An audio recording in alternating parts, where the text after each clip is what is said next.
welcome back to New Bits with Vac and Vinnie. We are so glad you are here. We are. If this is your, yes, sir, if this is your first time listening to the podcast, thanks for giving us a shot. We have an excellent show for you. We are going to show a video review. Yeah. If you've been listening to the podcast for a while, you know episode 24. I brought a bit that I've been doing. I did it on my dry bar special. It's a bit about my last name. I always wanted to change it. I always wanted to do it as it really happened because it was based on a true story, as you know, Vac. Yeah, and right. Yep, I brought it to the podcast. Vac came up with some great ideas. It's what I do. That's what he does. What I do. That's why he's here. That's right.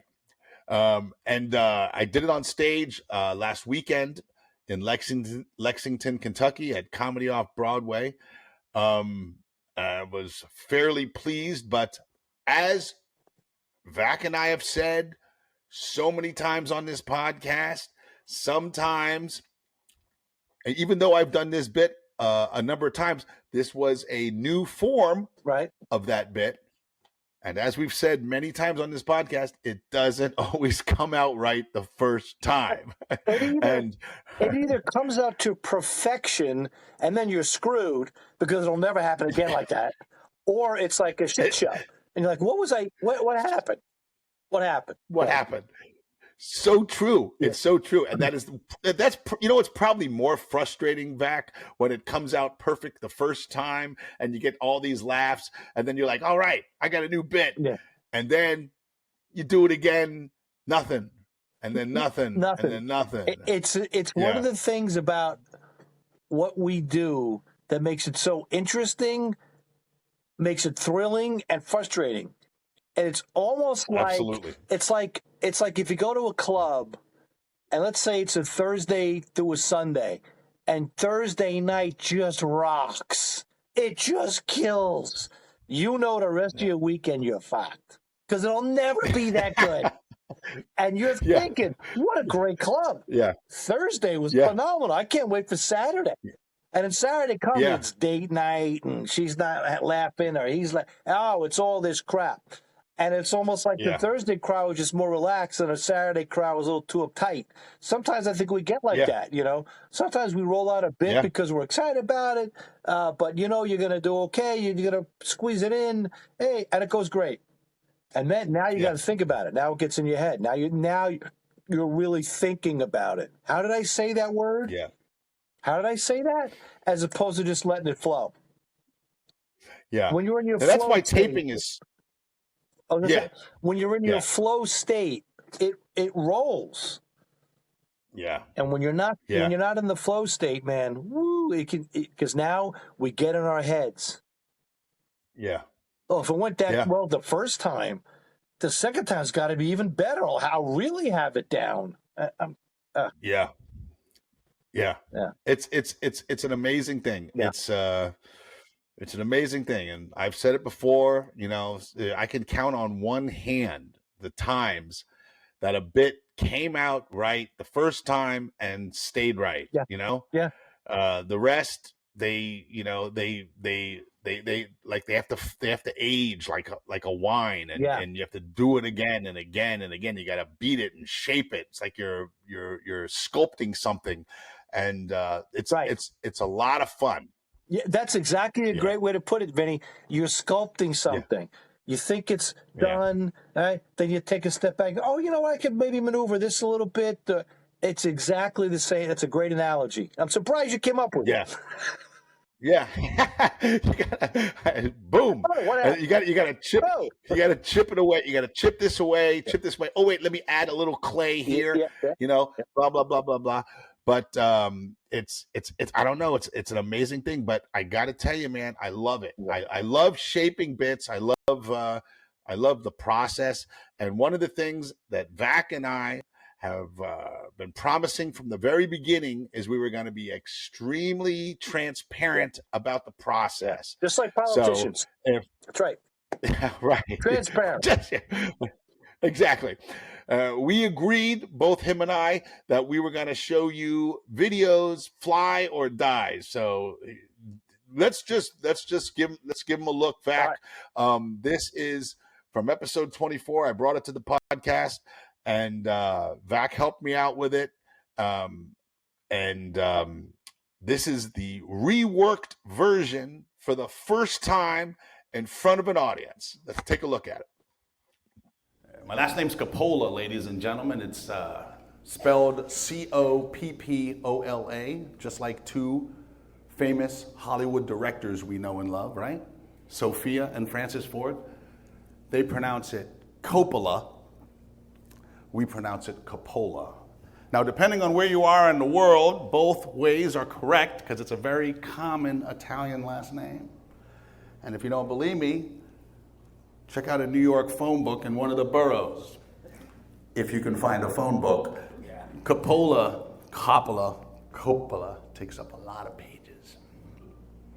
But for the record, I have never pronounced our name Coppola. Unless I'm making reservations in Los Angeles. And then I'm saying Coppola. Yeah, actually happened by accident. Didn't even know it was a thing, man. My wife wakes up. We're in Los Angeles at the time. She wanted to go to Easter Sunday. She goes, Easter brunch, Sunday in Los Angeles. Let's go to brunch. It's Easter Sunday.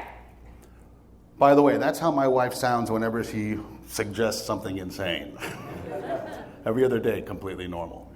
Vinnie, will you go to the store and pick us up a carton of milk? Sure, baby. We should go to Easter brunch! We should stop drinking coffee and just drink tea. Okay, whatever. So I said, it's Easter Sunday. That brunch restaurant is crowded every Sunday. You got to make reservations 2 weeks in advance. Easter Sunday, we're never going to get. She goes, just give it a shot. I call them up. And they give me the whole thing, I'm sorry, we're booked, but if you leave your name, spell your name for me, we'll put you on the waiting list. Spell my name for him. I swear there was a second of silence. The guy comes back. Mr. Coppola, we'll have your table ready at 1. It's cool, right? Cool because it works, but it doesn't work anywhere else but Los Angeles. Lexington, Kentucky, you guys don't care. I call up a restaurant like, I heard you spell it right. I heard you spell it the first time, pal. We're booked. Even New York. New York don't care. Nice try, buddy. There's 6 of them here. And there you have it. It's out there now, It's out there. You can't take that back. It's out there forever. Can't take it back. It's out there forever. As I've said to Vac before, I don't, the reason I don't have a CD is because I'm such a nut, a neurotic maniac. One thing goes wrong during a recording and I'm like, what? I'll try again tomorrow. Yeah. So I always want people to see a polished thing. And right there, that was not polished. I fumbled through it like an amateur. It's an amazing thing that happens. You practice and practice and practice a bit, and then you get up on stage in front of an audience, and suddenly you're searching for it for some reason. Yeah. I think, Vinnie, I don't know about you, but when I've tried new bits, from this podcast or whatever, sometimes, even though we've been doing this for a total of 60 years? Probably. You figure, okay, well, I know what I'm doing out there. I mean, even if the bit doesn't go well, I get out of it. I know what I'm doing. Right. But then you start thinking, wait a minute, I'm a professional. I've been doing this a long time. I better get this right. It's not open mic night. Yeah. We're getting paid to be out there. That's right. And so then it's like, I forget what comedian I was watching recently on or whatever. I forget. Somebody very well known was saying that now that he does these big arenas and theaters and stuff, the pressure's on. But you figure, what are you talking about? All these people are coming to see you. They love you. But he goes, but that's it. I can't disappoint them. It's not just some comedy club somewhere. I had an off show. It's going to be on their way home from the show. He wasn't that funny. We were disappointed. And it wasn't even that part of it. He just wanted to make sure he was able to bring it. So in other words, the pressure's on. And even though we're not at that level, we're being paid to do these shows. I can't have my boss, the cruise director here go, Greg, what happened? Because that gets in a report and goes back. Same with you. We're at a club. We can't have the club go, he was okay. He tried some new stuff. It can't look like you're trying new stuff on Saturday night. Yeah. Yeah.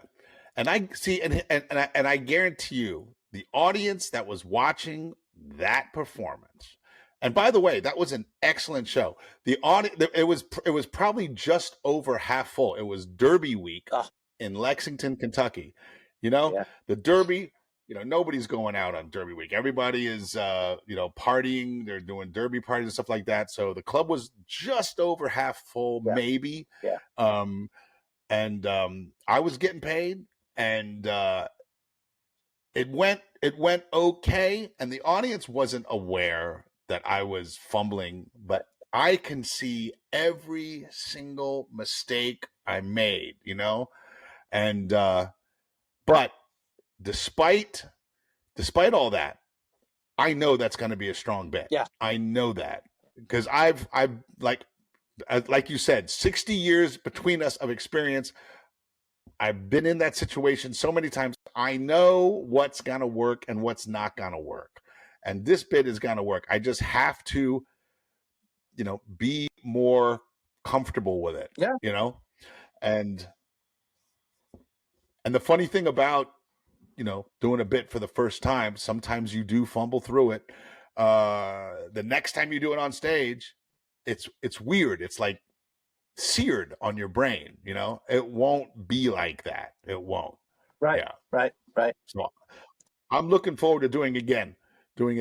Oh, absolutely. You have to do a bit several times before you can really assess, did I get lucky the first time, or did I just get unlucky the first time? You got to do a couple times. You get it in there, and as you say, you sculpt it. There's a line in there or a word you're going to get rid of or change because now you've heard it. Yeah. Or something else might crop up that will, from doing it, that you go, why don't I try this? As we're on stage, it could even happen. So, you got to give it a few times before you go, eh. Absolutely. And proud to have you and all our listeners in on the process. They should comment. Anybody who has a comment about the clip you showed should tell us. Yeah. And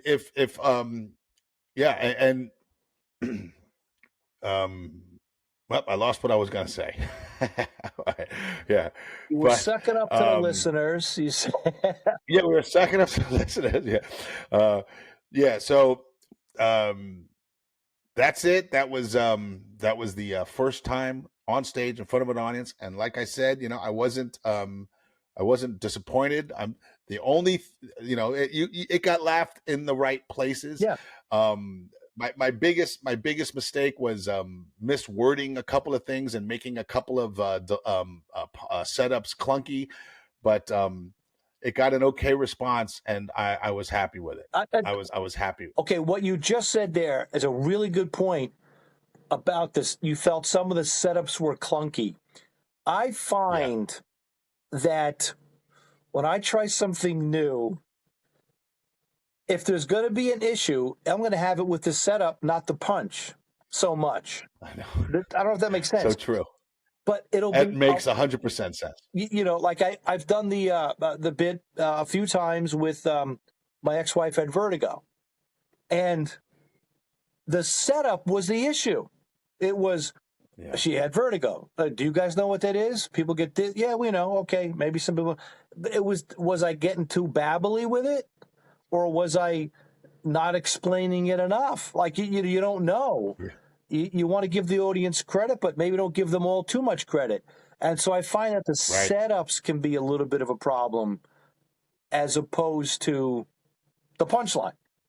And that's what you just said. That's an interesting point. Yeah. That's exactly where it went wrong. And there's ways I can streamline the setup to make the punchlines more punchier. And I have all these notes here. We won't go over them because I don't want to belabor it. But I did want to show our listeners that we want them in on this process. And and there it is. Because we suck, so we need help. Right. Help. Yeah, we suck. So it doesn't always come out right the first time. Right. And there you have it. Right. But you will see a finished version of this, just like you're going to see finished versions of the other bits that I and Vac have discussed on this podcast. So anyway. All right. Thanks. Good. Thanks for showing that. Yeah, man. Did you have anything you wanted to work on?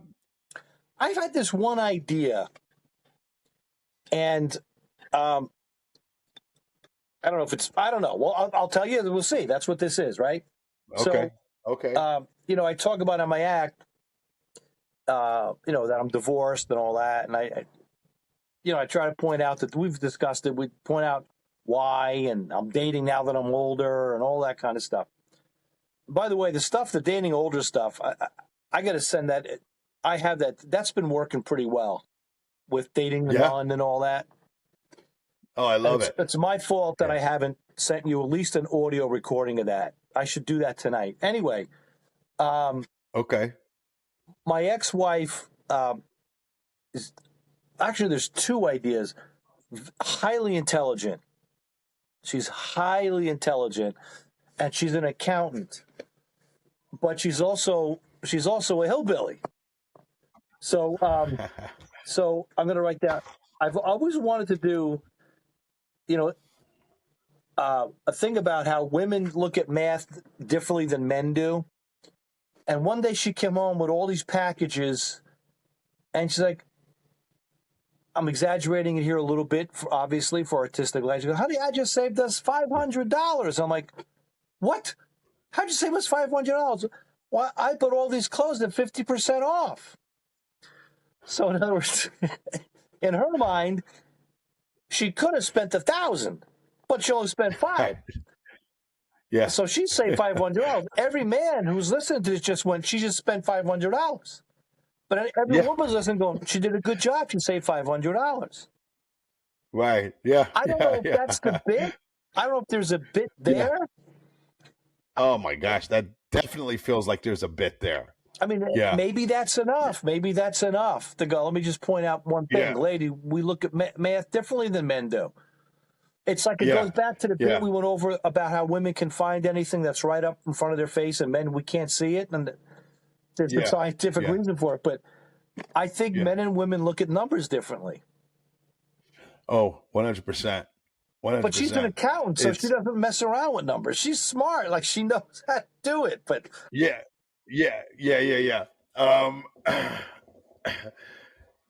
That's I can definitely feel like there's something there.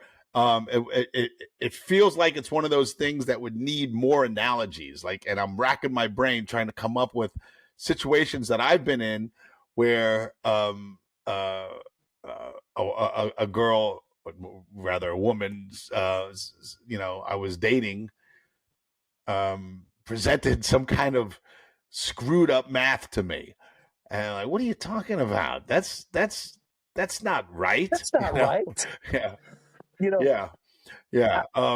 How did you arrive at that? You saved us $500, did you? Well, why is our bank account $500 light? Because it could have been $1,000 light. Like, that's what it would be. Yeah. You know what it reminds me of? Yeah, you know what it reminds me of? It reminds me of all those insurance commercials, those car insurance commercials where they say, "Oh, you can save $600 a month." Yeah, Who's paying yeah, all that for insurance? yeah, You know, yeah, yeah, who's yeah, who's paying for that? You know, uh, it's this false math. You know, yeah. Right, right, it's right. yeah, it's like all women are inherently marketing experts when it comes to lying about numbers or something. I don't know. Yeah, yeah, Um, yeah. In her it, mind, it, it it's it it was saving yeah $500. yeah $500. I don't know. But What not would you only put that, that with? What? I'm sorry, Vinny. Not only that, Yeah. it was stuff she didn't really need. Like, I understand if you go to the grocery store and you have $30 of coupons on things you need, you could say, I saved this $30. We needed all these items. Yeah. They're necessities, food and whatever. We got all the stuff, and I saved $30. But these were kind of things that she got that, well, as long as it's on sale, I'll get it. It wasn't like it was clothes for work that she needed. Yeah.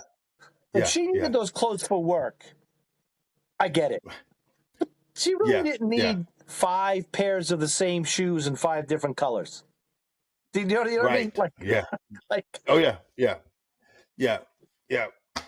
What would you lead in with that? What would surround that? Like, what would is there something that, or have you even not even considered putting that into your act yet? no, that's I've never mentioned that on stage at all. The only thing I talk Yeah. about is when I get divorced, we became 2 different people. So I talk Yeah. about that. I'm dating now, and I think maybe I could put that in there. Like, I could try the stuff about, I haven't been able to try it yet. Women can find anything, especially if it's up close. Like, and maybe another thing that was different was we just looked at math differently. Yeah. Um, Hey man, was it a and if you don't want to talk about this, I understand. And was it like a messy divorce? Was it like the lawyers and all that type no, of stuff? no. It was real quick, it was cut and dry and boom, boom, boom. Papers are signed by Did the you guys, judge within a month. oh, okay. Yeah. Okay. So there was no like, because where I'm going is like, she would like, like if you like, I don't know, that's mine, I want that, no, that's mine, and then suddenly, no, that's worth $800. That's only worth $20, like girl math. No, that never, What are you no, talking? Oh, no. if it's worth $800, then I'm keeping it. Yeah, right. you know No, nothing like yeah, that. nothing like that. Okay, well, if I like to stay as close to how things really Oh, yeah. happen as I can. Oh, Yeah, so absolutely. you don't want to, yeah, My yeah, yeah, yeah. whole act, anything when I talk about me or anything that it's really happened, and obviously we take artistic license. It's like writing a song. You really didn't have 20,000 girlfriends, but I mean, you do it to make a point. So yeah, I try Which is exactly what. Sorry. I try to keep it as close to reality as possible. Yeah, which is exactly why I wanted to do the name bit, my last name bit, Yeah. as it really happened, because it was a real thing that really happened. And the way I've been doing it and the way I did it in my Dry Bar special was I did it like, hey, this is how I get reservations, this, Yeah. and I thought that was funny, and it was funny, and it got laughs. But I was like, I should tell the story how it really happened. So anyway, yeah. So you don't want to invent a situation and I wouldn't either. Oh man, oh well, you know what? I don't know if this is in any kind of help. I used to date this one girl who just loved to spend money, and it didn't matter. It did not matter. Like I remember one time I took her on a road trip, and she was with me for the weekend, and she got up early, and she goes, do you mind? And I just got paid, so I had like a stack of cash. Do you remember the days when you would do the show, and then the manager or the club owner would take you in the back, hand you a check, you'd sign the back, and he'd hand you cash? Yeah. You remember those days? Yeah. Yeah. I haven't been to a club that did that in probably a decade, but anyway, that's what they used to do. So I got, I was a string of one-nighters. I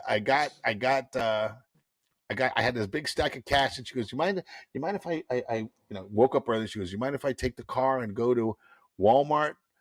And I went, sure. Yeah.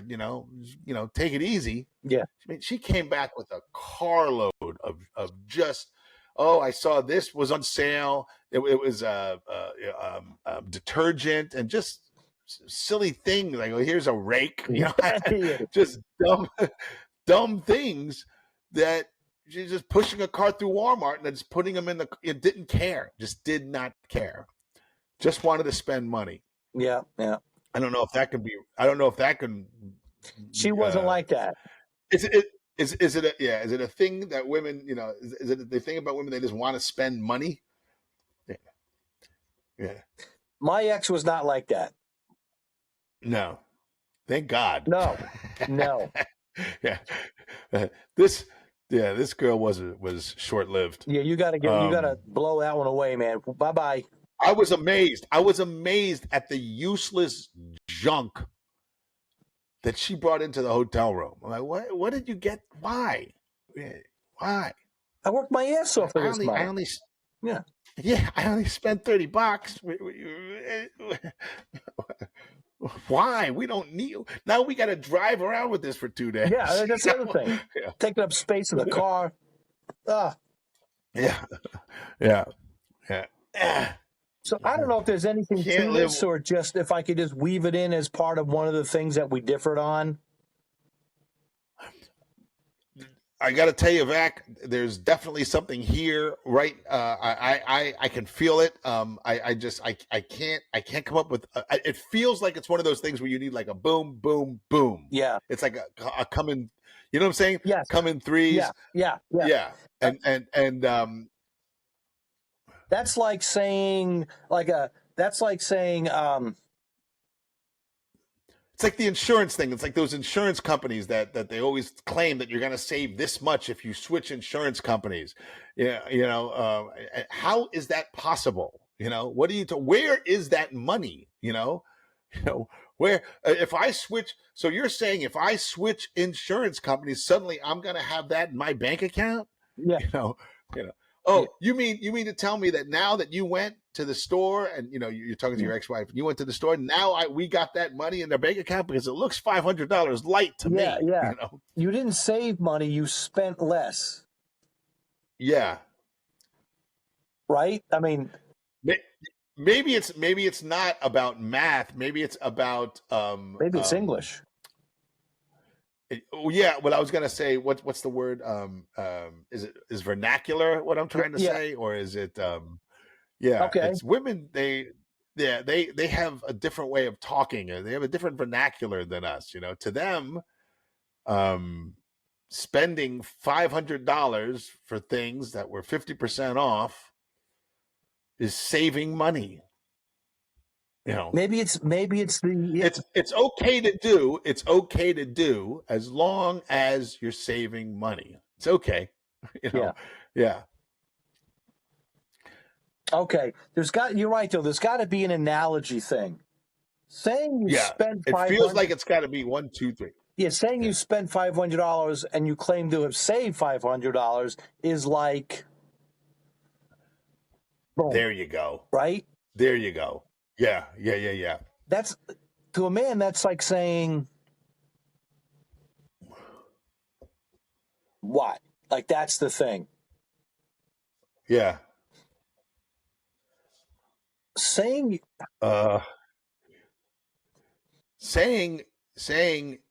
you saved $500 when in reality you just spent $500. Yeah. Yeah. It's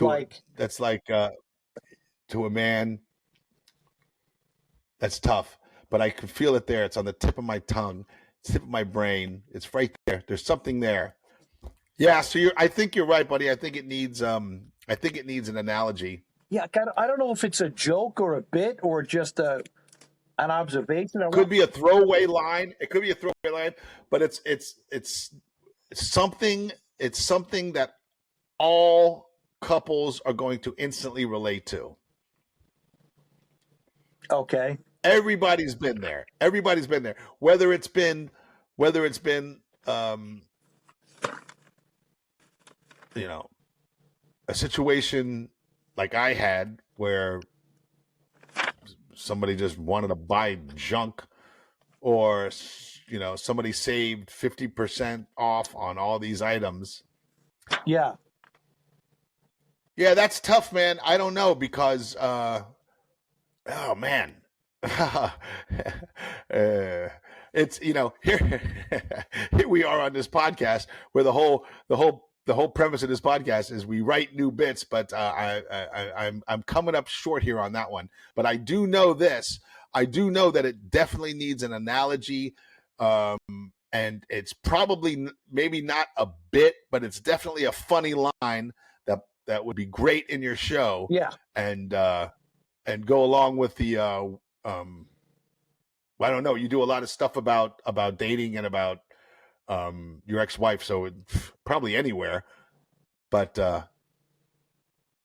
definitely a funny concept. I think. I mean, whether it's women speak differently or have different definitions of things, or women have different math, however you define it, I think there's funny there. I'm gonna start putting it in. Yeah. Because I think I could just sit it in there with the divorced kind of. Here's why we got divorced. Yeah. Maybe a different vernacular, and I think women would agree with her, and men would agree with me. Okay, what do you think of this? And just maybe put it out there and see if there's even something live in it that the crowd might respond to, and then maybe we can play that and work on it. All right. Yeah, but I got the idea of the analogy at it from you, so I appreciate that. I didn't think of it like that. Yeah, absolutely. All right. Absolutely. All right, good, man. Hopefully, I come up with it when I'm editing, because I get to watch the podcast, make sure everything goes well. Or you can hope for Alexia figuring something out for you. Would you call her in, please? Right. Yeah, right. She'll figure something out for you. She always does. Yeah. So good stuff, all buddy. Right, thanks, man. Yeah, man. Absolutely. Thank you guys for listening. If you haven't subscribed yet, please subscribe. That really helps our visibility, and leave us a review. We would so appreciate it. Thank you, everybody. Good stuff, Vac. You too, Vinny. Thanks, bud. I'll see you online, my brother. Okay. Ciao.